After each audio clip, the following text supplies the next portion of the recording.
Hey guys, this is Micah from Team Ironcore, and today I'm going to be profiling Lightsworns. This is a different build than the one that Gavin and I both ran at Nationals. At Nationals, I did very poorly while Gavin was one round away from day 2ing. So here goes. So first I will start out with the monsters, and that's pretty much the whole deck because it's Lightsworns. But anyways, so we are currently running 3 Raiden. We were running a Rhoda at Nationals, and then when Rhoda came to, we're like, oh, amazing, we're gonna run 2 Rhoda, and it just became more dead because it was more spells that I could possibly mill. So it wasn't as good as I quite hoped. Next we're running 3 Lumina. It's just kind of a staple in the deck, you have to, it's really good. Currently we are running 2 Minerva for mill power, and also it makes one of the cards in my extra deck a lot easier, and I will show you in a little bit. Currently we are running 2 Lila. With the amount of back row running rampant and stuff, we wanted to make the deck more fast. And that included, that's why I ran the 3 Raiden, as opposed to other cards such as 3 Lila.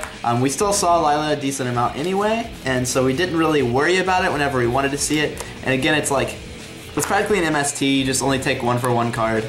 So it wasn't as good as I'd hoped. And it was more for breakthrough skill fodder, so that they wouldn't breakthrough skill my cards, because I didn't really worry about all the other ones getting breakthrough skill. But that was just good. And then down to the 1 of Lightsworns, we ran 1 Garoth, 1 Aaron, and 1 Wolf. Currently, I like the 1 Wolf. It will probably run 1 or 2 Felice when it releases, which is awesome. 1 Garoth. The amount that I actually got Garoth off was not very much, only if I could stall out with Honest or something was really the amount I kind of got Garoth off. Why did you decided not to play Jane?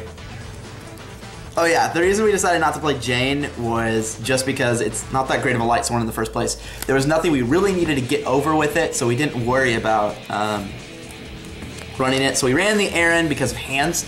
We figured that we were going to be playing a lot of Hat. I ended up playing 1 Hat at Nationals, and Gavin played 2 Hat at Nationals. He lost to 1 because he was late to the round, and then he beat the other one. So there's that. Moving on to the cards. 2-0'd the other one. There you go. Moving on to the other cards. We are running the Dragon Rulers in here, so 3 Eclipse Waver, and it gets all 3 of your JD, and our 1 of Light Ray Diablos, which is next. The 1 of Light Ray Diablos. We are currently running 3 Dragon Rulers, no title. Title was, I don't know, it was just dead. It wasn't really that great. I understand that Tempest is kind of the same aspect of it, but I normally went into either a fire or a wind XE as opposed to a water. The amount I went into 101 was almost never, honestly. This was our personal tech for Nationals, and we pretty much just kept it in here because it's been amazing. We are currently running 3 Max C. At Nationals, there was a lot of Hat players. We were expecting Geargia, we were expecting the mirror match all day long, and this honestly does wreck the mirror match. It gives you into the cards that would stop any of their plays, or Lightsworns can summon up to an infinite number of cards, pretty much.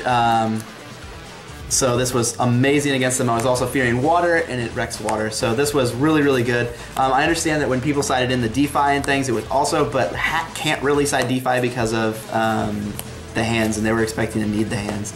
I did go up against a Hat player who sided in a DeFi and a rivalry against me, and I completely destroyed him, destroyed him that game because of it. Moving on to the next one of currently Honest. And then we are also running a Rainbow Karibo just for stall power. Gavin and I are iffy on this. Gavin really likes it. I really don't like it. It's just more of our personal preference and play style and stuff. It just really depends. It can be very, very good. If you notice, we are not running the Curry Bandits in it. So there's that. They're also running Gores. Gores is absolutely amazing, and this was kind of the star and pro of our locals, honestly. People were not expecting us to have Gores all the time. We would max C into it, or we would just sit in our hand for a while, and all of a sudden you drop Gores and your opponent wasn't expecting it. And then Gavin and I's secret tech that we really love is a 1 of Black Dragon Call Serpent.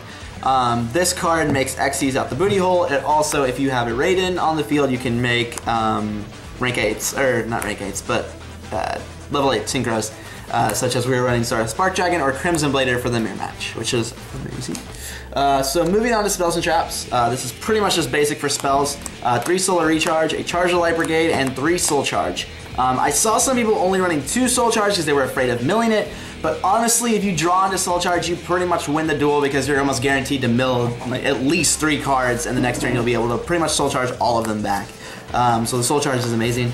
Also, we are running 3 Needlebug Nest, and this card instead of Curry Bandit. The reason we ran this card instead of Curry Bandit is because of the amount of breakthrough skills that are just absolutely running rampant right now. Playtesting with Curry Bandit, it got breakthrough skilled constantly, things would just happen to it, and not a lot of people are running MSTs because of decks like Lightsworns where they don't want to have it in the main deck for it. So not a lot of people, I've never honestly had this MST, I've had it wiretapped once, but other than that, it normally gets its mill off. It does mill 5, if you mill a spell or trap, you are very sad, but it obviously helps for mills in those dead hands. So moving on to the extra deck. The card I was talking about for Minerva, we are running a 1 of Goyo Guardian. So happy this card came back. I love this card to death. It is busted in the mirror match. I've attacked over Illumina with it before, and I was so happy. In that situation, obviously, you just kind of win from there on. Moving on, we are running 2 Michaels. A lot of people asked why we didn't run like a second Black Rose or why we ran 2 of. I overlay with 1 very often, and I wanted the other one just because I wanted to be able to do stuff with it. I wanted it to be able to shuffle back in if I needed to shuffle other like Lightsworn targets or anything back in. So as a 2 of, I actually have come across it very much where I've had to use 2.